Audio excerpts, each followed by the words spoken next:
PES Guingampais, bonsoir, je crois que nous sommes en direct, on espère juste que ça va marcher jusqu'au bout. Je peux vous dire que nous avons le Wi-Fi du stade Saint-Symphorien avec nous.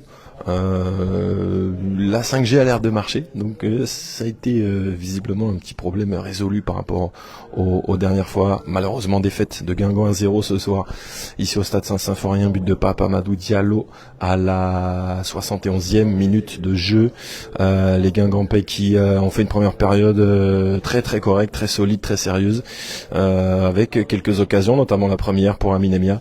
Malheureusement la suite des événements a fait que les Messins ont haussé le curseur en seconde période et Guingamp n'a pas réussi malheureusement à répondre à ça avec donc ce but qu'on a un petit peu senti venir parce qu'il y avait déjà eu des moments chauds sauvés par Mathis Rioux. Voilà, ça n'est pas passé pour les Guingampais ce soir, troisième défaite consécutive pour les Guingampais, ça n'était plus arrivé en Ligue 2 depuis la saison 2011-2012 sous Gourvenec, décembre 2011, janvier 2012, Guingamp était sur le podium à ce moment-là. Là, le podium il est un petit peu plus loin pour les Guingampais. Sylvain Ripoll va arriver dans quelques instants. Allez-y les amis pour vos commentaires et réactions. Sylvain Ripoll, il est là. Il arrive avec nous. Bonsoir Sylvain, merci d'être avec nous. Que dire de ce match? Une première période très sérieuse, très appliquée de l'équipe et une seconde période où Metz a haussé le curseur et Guingamp n'a pas été capable de répondre. J'ai pas grand chose à rajouter puisque tout est résumé dans la question. Donc effectivement, une première mi-temps cohérente. J'ai trouvé pas mal de consistance sur le plan collectif, avec des séquences de maîtrise qui étaient importantes à avoir ici. Malheureusement, on a eu quelques situations qu'on n'a pas su convertir. Pas assez tranchant et pas assez agressif probablement dans les 30 derniers mètres aussi. Et puis une deuxième mi-temps, on n'a pas été capable de maintenir cette intensité-là et on a commencé à souffrir, à reculer, à prendre des coups de boutoir et voilà, et il aurait fallu faire deux mi-temps comme la première certainement pour aller chercher un résultat positif ici à Metz. Justement, en seconde période, c'est quoi? C'est parce que vous avez moins tenu le ballon, surtout que vous êtes exposé? Ouais, après tout est lié, hein. Quand vous tenez moins le ballon, forcément vous reculez, vous êtes exposé, l'adversaire s'installe chez vous et ça devient difficile. Et donc il aurait fallu être en capacité de tenir beaucoup plus le ballon en deuxième mi-temps. Mais pour ça, il faut du mouvement, il faut aussi de la justesse technique. On en a manqué en deuxième mi-temps, notamment en début de deuxième, où tout de suite on s'est mis dans le mauvais sens. Et derrière, le rapport de force a changé. Troisième défaite consécutive. Est-ce que le doute s'installe un peu dans les têtes des joueurs? Forcément un petit peu, quand comme toutes les équipes, faut pas faire de langue de bois. Quand vous perdez 3 matchs consécutifs, c'est pas très bon pour la confiance. Et maintenant, c'est ce qu'on s'est dit tout à l'heure. Il faut ce qu'on a produit ce soir, c'est pas suffisant pour venir faire un résultat chez un des gros de la Ligue 2. Il y a 2 matchs qui arrivent, qui vont être très importants. Il faut prendre des points, c'est évident. Maintenant, c'est important aussi de retenir ce qui a plutôt été bien fait en première mi-temps pour le reproduire. Ce qui a été plutôt intéressant aussi, c'est la manière de défendre quand même. On a trouvé ça un peu plus peut-être solide, compact que lors des dernières sorties. Est-ce que c'est ton avis aussi? Oui, c'est mon avis, notamment sur la première. En deuxième, ça a été plus... Vu qu'on tenait moins le ballon, ils avaient plus aussi de velléité, notamment d'aller chercher la profondeur dans le dos. Mais globalement, j'ai trouvé une prise de conscience quand même sur le plan défensif, effectivement. Dernière question, malheureusement, offensivement, 2 matchs sans marquer, presque 3 avec celui de Clermont. Où est-ce que ça pêche le plus finalement dans les 30 derniers mètres, dans l'avant-dernière passe, dans le dernier geste? En tout cas, en ce moment, on n'est pas efficace ou on n'est pas performant là-dedans. J'aurais aimé qu'on amène beaucoup plus de danger par rapport à la maîtrise qu'on avait notamment en première mi-temps. On a eu quelques situations, mais on a manqué de tranchant dans les prises de décision et dans les intentions. Et en deuxième mi-temps, il y a pas eu grand-chose. Et ça, c'est vrai que il faut qu'on arrive à retrouver cette animation offensive qu'a pu faire notre force en début de saison. Match mardi, c'est bien aussi d'enchaîner vite comme ça après ce genre de déception. Ouais, parce qu'il faut vite tourner et switcher sur autre chose. Il faut qu'on arrive à réenclencher une dynamique positive. Et c'est pas plus mal effectivement de rejouer rapidement. Il va falloir récupérer comme toutes les équipes, mais voilà. À mardi. Merci beaucoup, Sylvain. Voilà pour la première réaction. Moi, je vais juste un petit peu me reculer parce que je vais continuer à parler, mais il y a un Messin avec mes collègues à côté, donc je vais quand même respecter. Voilà, défaite 1-0 des Guingampais. On a vu un petit peu en seconde période la différence entre un cadre annoncé du championnat et puis une équipe de Guingamp qui reste une équipe moyenne et qui malheureusement, je voyais le mot crise intervenir. Si on ne gagnait pas mardi, Bon, c'est toujours un mot très fort. Au classement, la situation n'est pas catastrophique, mais c'est vrai que ce qui nous gêne un petit peu, c'est de voir cette équipe de Guingamp être un petit peu moins emballante, moins efficace, surtout moins tranchante, parce que il y a quand même une pelletée de situations de ballons amenés dans les 30 derniers mètres et où on n'a pas été malheureusement incisif, décisif, des coups mal joués. Je pense au dernier de Louvambo qui n'arrive pas à la mettre dans le bon tempo à Sagna. Il y a eu 2-3 coups comme ça aussi en première période. Voilà, c'est un peu délicat du côté de Guingamp. Je vais vous donner les scores des autres matchs. Je vais juste reprendre ma feuille. Regarde. Alors, dommage que je n'ai pas 4 bras là, ça pourrait m'aider parce qu'on a noté les autres scores des autres matchs ce soir. Annecy a battu Laval 2-0. Même score pour le Dunkerque face au Red Star. Victoire d'Amiens 2-0 aussi à Pau. Martigues, je crois que c'est la première victoire de Martigues, qui a gagné à Clermont 1-0. Et puis match complètement fou entre Rodez et Lorient. Lorient qui menait 3-1 encore à la 90e et qui a égalisé par un but de son gardien Lionel Passy à la 97e minute de jeu ce soir. Voilà, c'est la nouvelle du soir. Demain, PFC Grenoble à 14h, tout comme Caen 3 et à 20h Ajaccio Bastia. Au classement, le PFC est leader avec 21 points, Lorient 20, Dunkerque équipe surprise 19 points, Metz 18, Guingamp est toujours 11e avec 13 points et derrière ça se rapproche un peu, 16e Red Star barragiste 8 points, 17e Martigues 8 points aussi, c'est Martigues surtout qui se rapproche ce soir, et puis 3 avec 4 points. Je vois un commentaire de JF Matisse pour le coup, excellent match. C'est vrai que on a souvent dit quand il y avait une erreur défensive, un mauvais placement de Mathis Riou, etc. Mais c'est vrai que là, et c'est pour ça que j'ai posé cette, je crois que c'était l'avant-dernière question défensivement à Sylvain Ripoll, parce que le but messin, je trouve que c'est un beau but dans le jeu. On est battu sur cette action-là, mais c'est pas non plus une grave erreur de placement comme il y a eu contre Pau l'autre jour. Mais par contre, c'est vrai que Mathis Riou a sauvé 2 énormes coups à 0-0 en seconde période dans des moments très chauds. Il y a eu un duel aussi gagné important en première période, je m'en souviens de la tête à l'entrée de la surface. Donc ouais, peut-être qu'en enchaînant les matchs aussi, Riou, rappelons-le, milieu défensif de formation, va gagner aussi un petit peu en constance, en solidité, en repère. Parce que là on a vu enfin une charnière aligner 2 matchs de suite, je crois, ce qui est quand même rare cette saison, parce que je crois qu'en 10 matchs il y a eu 7-8 charnières différentes pour les Guingampais, entre les blessures, les protocoles commotion des uns et des autres, donc forcément c'est mieux de pouvoir aligner des joueurs un petit peu dans la durée. Est-ce qu'il va continuer tout ça mardi? On verra les choix de Ripoll. Il y a 3 matchs cette semaine, Ajaccio mardi à 20h30, puis Grenoble, 2 matchs à domicile, samedi 2 novembre à 20h pour ce match à la maison. Ils auront besoin de leur soutien, de votre soutien, les joueurs, parce que il y a des qualités dans cette équipe, on le voit. Esba, elle a eu un très très bon état d'esprit aujourd'hui, on l'a vu en première période, c'était les mots de Louisière avant ce match, mais le problème c'est que bien évidemment la première occasion de Demia, elle était là et elle n'a pas été transformée. On va avoir une petite réaction Gauthier, il va essayer, attendre le micro. Hop.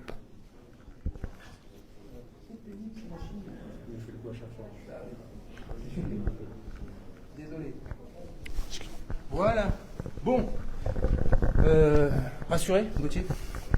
Ouais, j'étais pas forcément inquiet. C'est vrai que la défaite nous a fait un peu mal contre Grenoble, mais voilà, on a réussi à mettre en place notre jeu ce soir. On voulait vraiment faire plaisir à Alex et enfin obtenir un clean sheet. Donc c'est ce qu'on a fait ce soir. On fait pas une partie extraordinaire, mais on est solide et voilà, on prend pas de but et derrière on arrive à scorer et c'est important. Et vous avez su vous montrer patient, parce que dans ce genre de rencontre, entre guillemets, ça peut aussi arriver de perdre tout simplement patience, quoi. Ouais, bien sûr, on a su être patient, on a mis l'accent sur la solidité défensive, essayer de ne pas faire d'erreur pour une fois et pas donner des actions faciles à l'adversaire. Ça a été chose faite et derrière on a eu des occasions et on a réussi à trouver une petite brèche pour s'infiltrer. Ouais. Tu parlais d'Alex Oukidja, c'est vrai qu'il s'est rassuré et il a rassuré tout le groupe et tout le staff aussi. Ouais, je suis content, je suis vraiment content pour lui parce que je pense qu'il l'a mérité. Aujourd'hui, on a essayé tous de faire les efforts pour lui, pour le soulager, et il a réussi à nous soulager en fin de match avec des sorties un peu kamikazes, mais qui nous font énormément de bien parce que voilà, ça nous permet de récupérer le ballon et de poser notre jeu. Sur les 25 premières minutes, vous avez eu du mal à garder le ballon. Comment t'expliques un peu ce début de match difficile? Parce que ça arrive dans un match où des fois tu peux être un peu moins bien, tu as un plan de jeu en tête et ça se déroule pas comme il faut. C'est vrai qu'on a mis un peu de temps à se mettre en route, mais on a pris le rythme du match petit à petit. Et, on a aussi modifié quelque chose à la mi-temps sur le plan défensif qui nous a permis d'être un peu mieux sur le porteur et de se créer des situations un peu plus facilement. En parlant de modification, justement, sur cette fin de match. Hop là, voilà. La réaction, hop là.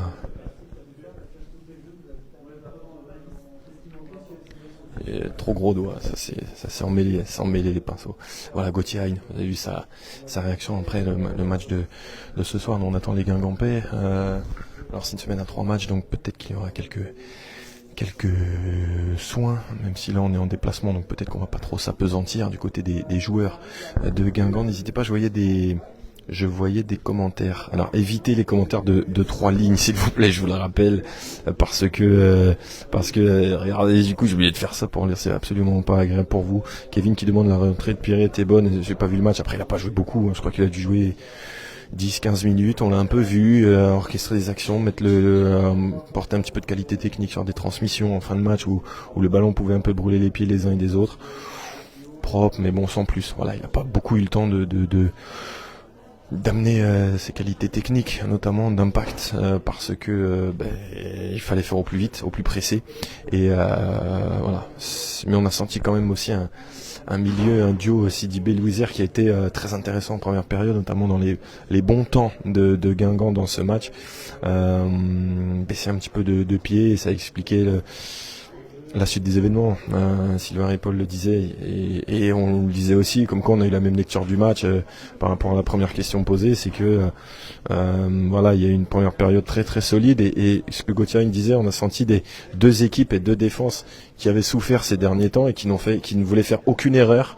Et il y a quasiment eu aucune erreur des défenseurs aujourd'hui. Il y en a eu une du côté de Guingamp, c'était Alpha Sissoko.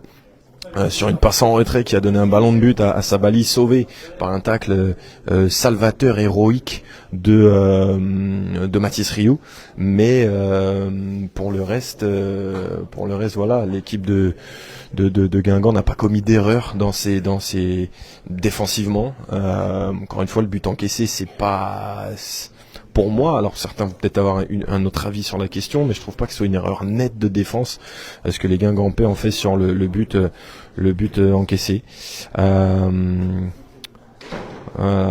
Alors, JF, pourquoi faire les premiers changements à la 70e minute et pas avant? Déjà Sagna, il a attendu 5 minutes avant de pouvoir rentrer. Est-ce que le changement était prévu avant le but de Metz? Sauf que je sais pas s'il n'était pas prêt ou pas, ou s'il n'y a pas eu d'arrêt de jeu avant, mais il a jamais pu rentrer. Et du coup, c'est après le but de Metz que Sagna a pu rentrer avec Guendouzi et avec aussi, j'ai oublié Louvambo également. Nathan qui me dit que faire, Pierre. À mon humble avis, faut pas paniquer parce que ça sert à rien, et à Guingamp ça a jamais vraiment marché d'agir dans l'urgence. Donc voilà, il y a des qualités, on l'a vu, mais on voit un petit peu une équipe qui doute. En ce moment, il y a eu 2-3 signaux envoyés, on va dire individuellement dans un premier temps. On pense à Labo, je trouve, sur le match à Clermont, qui montrait un petit peu du doute, je trouve, dans ses courses, dans ses actions. Et puis ensuite, là, voilà, on sent que c'est plus aussi incisif, c'est plus aussi comment dirais-je, spontané qu'à une certaine époque. Voilà, faut pas paniquer. Par contre, c'est vrai que s'il y a encore 2-3 défaites de suite, là, bon, faudra un peu se bouger, etc. Mais là, je trouve que l'équipe, elle est dans le vrai. Mais tout ce qui faisait sa force, voilà, c'est une équipe qui, à 100%, est une équipe très correcte de Ligue 2. Mais quand elle est à 80%, elle devient une équipe un peu un peu quelconque, et si elle est à 100, 102%, elle est une équipe qui peut nous régaler. Et donc là voilà, on a plus vu l'équipe qui est à 80% ces derniers temps, parce que ça fait 3 défaites de suite et ça fait 4 défaites sur les 5 derniers matchs. Et puis sur ces matchs-là, il y a la victoire contre Caen qui nous avait quand même ravis à Roudourou. Donc je pense qu'il faut surtout pas la lâcher, cette équipe. Il faut vraiment, faut gagner contre Ajaccio, faut venir au stade, faut l'encourager. On a vu à la fin du match les joueurs venir saluer les supporters, une quarantaine, cinquantaine de supporters dans le parcage qui les ont applaudis, parce qu'on voit que cette équipe a fait les efforts, mais elle est limitée par moment. Et quand t'as pas la confiance, quand tu doutes un peu, et ben tes gestes qui paraissaient si naturels, comme les buts d'Emia venus d'ailleurs, comme les buts très spontanés, aussi les centres de Sissoko très spontanés, ce qui faisait la force des premiers matchs, qui gommaient des lacunes, parce que même quand vous gagnez, vous avez des lacunes. Eh bien, quand vous doutez que la confiance n'est plus là, eh bien, ce sont vos qualités elles tassent et vos défauts ressortent. Et là, malheureusement, on n'a plus ce déséquilibre enchanté qui faisait que Guingamp marquait beaucoup de buts, mais on encaissait beaucoup aussi. Là, on en encaisse moins, 2 sur ces matchs-là, mais il y a plus voilà cette folie, cette spontanéité offensive qui est là avec la confiance. Donc voilà, faut s'accrocher, va falloir continuer de défendre mieux, comme ça a été le cas, je trouve, sur les 2 derniers matchs. Voilà, c'est positif pour les Guingampais de ce point de vue-là. On offre moins de choses aux adversaires. Maintenant, évidemment, il faudra beaucoup plus insister sur la suite, continuer ça, et puis la confiance reviendra. Voilà, avec le retour de Siwe notamment, pourquoi pas. Kevin est suspendu pour les prochains matchs. Non, il y a un joueur qui est sous le coup d'une suspension, c'est Sidibé. C'est tout. En blessé, on a Siwe qui pourrait revenir là pour le match contre Ajaccio, plus probablement contre Grenoble samedi dans 8 jours. Voilà, ça sera un peu plus net pour les sensations physiques de Jacques Siwe. Je vais juste mettre un petit coup d'essuie-lunettes sur mon objectif là, parce que je trouve que c'est pas top. Attendez, hop, voilà, superbe. Oh, j'attends des Guingampais, moi, ils vont passer là. Ouais, je vais les choper, pas de problème. Est-ce que vous voyez, on était 8 ou 9 là, et il y a plus personne derrière, parce que les Messins ont des protocoles de soins, donc le responsable de la com a mis 2-3 joueurs très vite, et voilà, du coup ils sont tous partis. Karl, Labo seul en pointe semblait un choix peu judicieux, intéressant d'appui d'eau. Ouais, c'est vrai que je trouve que les meilleurs matchs de Labo cette saison, c'était effectivement avec Siwe, avec ses profils complémentaires. Et je trouve que le doute a un peu envahi Brighton Labo, qui a toujours cette qualité. Il a fait une action comme ça en première période avec sa qualité de protection de balle. Mais ouais, ça patine un peu, un petit peu dans le dur, malheureusement, Brighton Labo, mais peut-être effectivement, mais après on n'a pas énormément de solutions devant non plus, hein.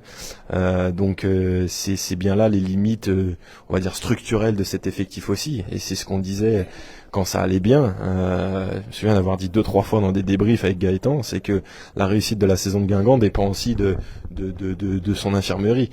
Et là vous voyez bien que l'un de nos hommes de base, Donatien Gomis, a manqué énormément de matchs déjà cette saison, et on a vu que défensivement ça tanguait fort, et offensivement voilà, il y a ce duo là, Siwe Labo, qui tournait plutôt bien, mais Labo s'est blessé, donc du coup on a dû trouver d'autres solutions. Voilà, je vois, vous me parlez Labo dans le dur, Picard dans le dur, etc. C'est toute une équipe, hein. C'est toute une équipe. Ça marchait bien ensemble, il n'y avait pas un joueur. Alors c'est vrai qu'il y avait Emia un peu qui sublimait le tout par ses buts de loin, mais ouais, c'était un travail collectif aussi, hein. Ces buts-là, voilà, je voyais des réactions de votre part sur des joueurs à lancer mardi. Bon, on verra. Ouais, pas de souci. Il y a, je sais pas, en termes de petits changements, il y a quoi? Il y a peut-être des joueurs à lancer. Effectivement, je vois Guendouzi, peut-être. Louvambo peut-être effectivement relancé devant. Il y a toujours, voilà, sur des matchs, des semaines à 3 matchs, 3-4 changements à faire. Après lesquels à voir. C'est souvent dans le domaine offensif, hein, les postes les plus énergivores que les changements interviennent. Alors est-ce que ce sera sur les couloirs, peut-être Sagna, peut-être ouais Gendouzi, on verra, mais ça sera à surveiller, et peut-être effectivement Louvambo en pointe avec Labo, sans Labo, à voir pour les Guingampais. On attend, je vois il y a plus grand monde dans tout ça. Je vois perdre à Metz, c'est normal.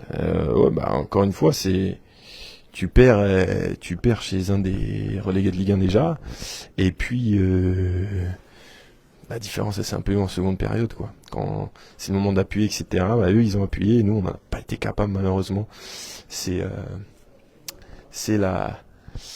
la dure loi de la jungle, chers amis. Amine Emir avec nous après son retour. Amine, on voit les mines un peu tristes évidemment parce que c'est une 3e défaite consécutive, 2 matchs sans marquer. On sent que vous êtes un petit peu dans le dur en ce moment. Ouais, forcément c'est compliqué, voilà, 3e défaite de suite. On sort d'un match où il y a eu des bonnes choses encore. Voilà, on a montré, je trouve, un bon visage, après pas assez, parce que voilà, il nous a manqué des choses, mais voilà, on va pas lâcher. Et il faut vite réagir. Il y a un match dans 3 jours, mardi à domicile, donc on n'a pas le choix, il faudra réagir. Quelle a été la différence selon toi entre la première mi-temps, qui est quand même très sérieuse, très solide, où vous avez la possession, et la seconde où vous avez du mal à réagir à la réaction de Metz? Là, à chaud, c'est un peu compliqué de le dire. Voilà, il va falloir analyser ça à froid, mais voilà, je pense que sur la première mi-temps, on a eu la maîtrise, on a eu des occasions qu'on n'a pas su concrétiser, et sur la seconde, on a eu un peu moins le ballon, on a eu aussi un peu plus de déchets, je trouve, dans la partie haut du terrain, mais voilà, après, c'est tout ce que je peux dire. Voilà. Rejouer mardi, c'est bien aussi pour effacer tout ça et essayer de chasser le doute le plus vite possible.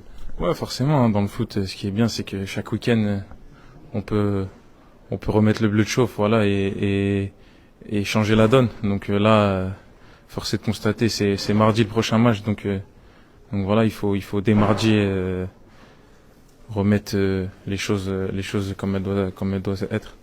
Comment tu t'es senti pour ton retour? On imagine que tu avais un peu faim de terrain, tu as eu l'occasion en plus tout de suite de marquer. Bien, après, je sais que je peux encore mieux faire, et je me contente pas de ce match-là. Il y a des choses à améliorer, mais voilà, l'essentiel là, c'est le collectif, et force est de constater que voilà, on a perdu, donc forcément il y a eu des manquements. Merci beaucoup, Amine, d'avoir été avec nous ce soir. Bon retour à Guingamp après cette rencontre ici à Metz. Vous avez vu qu'il y a Mathis Riou qui est passé, Alpha Sissoko aussi. On va essayer d'avoir une dernière réaction dans ce débrief, les amis. C'est évidemment pas les meilleures soirées. Je peux vous dire qu'après le 6-3, on avait eu presque toute l'équipe en interview la dernière fois ici. Il y avait beaucoup plus de monde, c'était beaucoup plus tendu. Là, c'est relativement désert ici à Saint-Symphorien. Je regarde d'autres questions. Frédéric, mais ça fait son match, ils se sont pas affolés, Guingamp a craqué. Bah ouais, c'est ce qu'on disait tout à l'heure, hein, dans les moments de vérité. Voilà, quand il faut gagner le match, il y a une équipe qui a su accélérer, qui a peut-être plus d'armes aussi pour accélérer, plus de talent aussi peut-être, qui a su mieux gérer le coup ce soir, et qui a marqué somme toute logiquement, parce que ce but on l'a quand même un petit peu senti venir. Hop là, on te dérange, merci beaucoup. Khalidou Sidibé, 2 minutes. Que dire ce soir? 3e défaite consécutive. Pourtant, on a senti que vous n'étiez pas loin de cette équipe. Ouais, c'est vrai que on fait une bonne première mi-temps. On a des situations, on les met pas au fond, et après, on revient en deuxième. On se parle, on se briefe à la mi-temps, on se dit que on a fait une bonne première, mais elle est passée. Donc là, c'est la deuxième, c'est un autre match, c'est une autre partie. Et puis, ça se passe pas très bien. on revient pas comme en première. Et après, ils prennent un peu plus de place, ils se lâchent un peu plus. Il y a plus d'espace. On est moins concentré, je dirais. Et on prend ce but-là, mais après, c'est pas fini. On a encore des opportunités. Mais c'est une déception ce soir encore. Quelle est selon toi la différence entre la première et la deuxième mi-temps? Moi, je pense qu'en première, on était plus, on vivait le match. On était là, on avait un peu plus le ballon aussi, à des reprises. Or que là, en deuxième mi-temps, c'était un peu plus dur. On l'avait pas trop. Et puis voilà, c'est ça qui a joué. Je pense que on a moins eu le ballon et c'est ça qui nous a fait mal. Comment tu juges ton match avec Dylan au milieu? On vous a beaucoup vu en première période dans les temps forts. Et qu'est-ce qui s'est passé en deuxième mi-temps? Comment tu l'analyses ça? Là, comme je vous ai dit, en deuxième mi-temps, on avait moins la maîtrise du ballon, c'était plus compliqué. En première, on était un peu plus proche, donc c'était mieux. C'était mieux. Et puis voilà, maintenant, comme je vous ai dit, là, on est tous déçus, mais il y a un match mardi. On va y aller la tête haute au Roudourou et gagner. C'est une bonne chose de rebondir dès mardi, de ne pas avoir une semaine pour gamberger. Là, ça tombe bien que le match il est bientôt, comme ça on n'a pas le temps de réfléchir, de se mettre des mauvaises idées dans la tête. Et puis on repart à la guerre dès mardi, directement. Sur les 2 premiers ballons que tu joues, tu te fais sanctionner alors qu'on avait l'impression qu'il n'y avait pas d'obstruction. Tu as eu peur de... Les premiers, c'était lesquels? Deux fois tu récupères le ballon et tu es sanctionné. C'est comme ça, de toute façon, avec mon long corps, je dois faire attention. Je dois mettre les bras en évidence. Et puis c'est comme ça, de toute façon, j'ai l'habitude. Tu as le sentiment de progresser justement par rapport à ça Tu as le sentiment de progresser justement par rapport à ça parce qu'on sait que tu es très surveillé par les arbitres. Oui, je fais attention.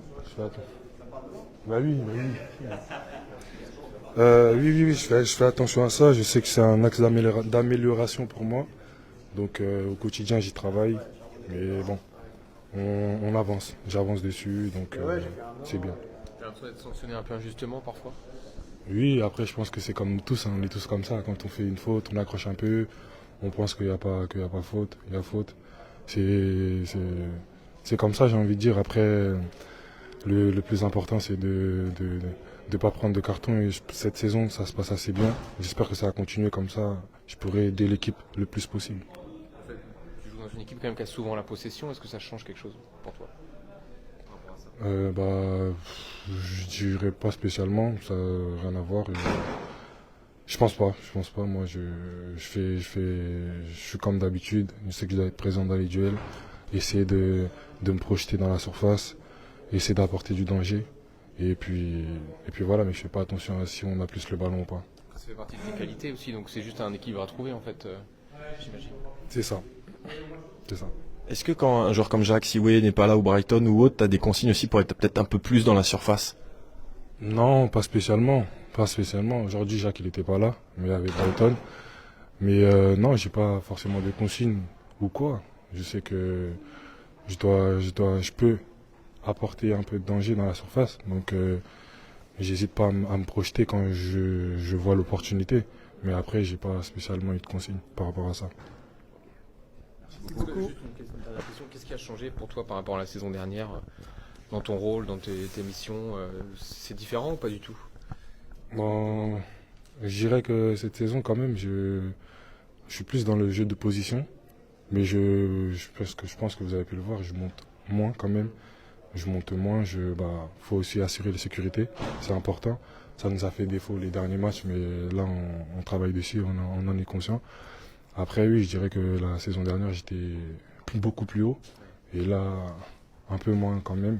Mais c'est bien, tant que c'est bien pour l'équipe, moi ça me va. Merci beaucoup. Voilà, Kalidou Sidibé, après cette rencontre sur différents rôles, Kalidou Sidibé qui avait été averti sur les 2 derniers matchs et qui n'a pas pris le 3e. Salut les amis, à mardi. Voilà, c'est vrai que le schéma a changé aussi pour Kalidou Sidibé parce que je crois que l'année dernière on jouait aussi davantage avec trois joueurs au milieu parfois, avec Louisière en point de basse et lui un petit peu plus haut, donc forcément là dans ce qu'on appelle un double pivot avec 2 joueurs dans l'axe à la récup et à la distribution, forcément Il a peut-être un petit peu moins de liberté, même si je trouve qu'il monte un peu plus que Louisière. Il monte évidemment un peu plus quand on est mené, on l'a vu un petit peu aussi ce soir, pour amener ses 2,02 m devant. Rémi Rand, bonsoir Pierre, le prochain match risque d'être encore compliqué pour Guingamp, non. Bonsoir. Est-ce que je fais, allez-y. Est-ce que je fais la réponse langue de bois ou pas? Tous les matchs sont difficiles, tous les matchs sont compliqués. Non, mais ça risque d'être compliqué. Il va falloir s'accrocher pour ne pas être pollué par le doute. Mais vous savez, elle est pas larguée, elle est loin d'être larguée dans le jeu par ses adversaires. Cette équipe, même à Clermont, tu perds 4-1, si tu rejoues ce match 10 fois, il y a jamais 4-1. Mais je pense que l'appui du public aussi, avec le COP, avec le reste du public, ça peut l'aider à traverser cette passe-là. C'est pas de la com à 2 balles, c'est pas des éléments de langage. C'est, je pense que cette équipe, elle a besoin aussi de retrouver un peu sa folie, de retrouver sa spontanéité. Et on sent une atmosphère autour qui pousse cette équipe relativement jeune, ça peut un peu leur faire, je trouve, retrouver leur électricité, leur moment de folie qu'on a eu dans cette saison. Surtout ne pas lâcher, parce que moi, ce qui m'énerve un peu, je vais le dire au fond de ma pensée, c'est que dès qu'on gagne 2-3 matchs au début de saison, ça fait 3 ans de suite que c'est comme ça. C'est que dès qu'on gagne 2-3 matchs comme ça, il y a 80% des supporters, de ceux qui communiquent, qui donnent leur avis sur les réseaux, qui parlent déjà de Ligue 1. Il n'y a pas assez. Prenez plus de recul, les amis, je vous en supplie, parce que si on peut gratter quelque chose, jouer un truc, c'est pourquoi pas. Mais faut se rendre compte quand même, et je vois Frédéric le dire, Paris, Lorient, Metz, c'est au-dessus. Et sur une saison, ça se voit. Sur l'instant T, sur 3-4 matchs, tu peux être 2, 3e. Là, ce qu'il faudrait, c'est effectivement avoir un petit coup de collier, faire une saisonnerie positive pour comment dirais-je, être dans un endroit plus sympa du classement. Voilà. Les points pris, les 13 points pris sont plus à prendre. On en avait 13 après 7 matchs, on en a 13 après 10, donc voilà, il faut réenclencher la machine. Cette équipe a fait très peu match nul en fait. Vous avez vu, je crois que c'est 4 victoires, 5 défaites, 1 nul cette saison. Donc voilà, c'est un peu ça, c'est un peu tout ou rien. Et c'est pas parce qu'il y a moins de choses, moins d'émotions, etc. qu'il faut la lâcher, parce que faut pas oublier ce qui a été fait avant, que c'est un nouveau coach quand même. Alors ça a été tout beau, tout pétaradant pendant le début de la saison, les matchs de prépa et le début. Mais on va passer par des moments durs, on va passer par d'autres moments euphoriques. Et non, Nico, c'est pas sur un malentendu que ça peut marcher, c'est parce que cette équipe, elle a des principes de jeu. Et sauf que ces principes, ils marchent aussi et ils sont efficaces quand t'as la confiance. Et là, tu l'as un peu moins. Donc persuadé que ça va revenir, mais il faut pas que ça dure trop. Voilà, évidemment, dans cette saison, faut se mettre à l'abri le plus vite possible de ne pas être dans un endroit relativement instable du classement, remonter dans un endroit plus confortable. Je vois le mot prendre du plaisir. Et puis la Ligue 2, ça joue tellement pas à grand chose sur tous les matchs que vous allez voir, je vous l'ai fait, on va gagner 2 ou 3 matchs de suite à un moment, et je serai en train de vous calmer en vous disant, attention, souvenez-vous qu'en septembre-octobre, on faisait pas les malins. Donc voilà, il faut garder du recul quand ça va bien, et il faut garder du calme quand ça va un peu moins bien. Mais déjà, ce que je peux vous dire, et ce qu'on peut vous dire, c'est qu'on a hâte d'être à mardi. Vous, peut-être un peu moins, parce que c'est moi qui fais les 2 prochains matchs de Guingamp, et j'ai toujours une moyenne de points absolument déplorable cette saison. Donc bon, c'est comme ça, ne pas tirer la sonnette d'alarme trop vite, les amis. Voilà, on va s'arrêter là-dessus. Tous au stade mardi pour ceux qui peuvent y aller. Si vous pouvez venir même l'après-midi aux visites, c'est cool. Mercredi, jeudi, vendredi, les visites de Roudourou, c'est cool. Et là, au moins pour les visites, parce que souvent les visites de l'été, je suis obligé de tous vous calmer là, parce que tout le monde parle de Ligue 1. Là, je serai obligé de vous remettre du baume au cœur. Mais ce sera avec plaisir. Voilà, une saison, c'est long. On n'a joué que 10 matchs. Allez les amis, ça va revenir. Et on espère évidemment le plus vite possible avec ces 2 matchs à domicile. Guingampais, bonne soirée. Et puis à mardi avec le sourire. Allez, ciao.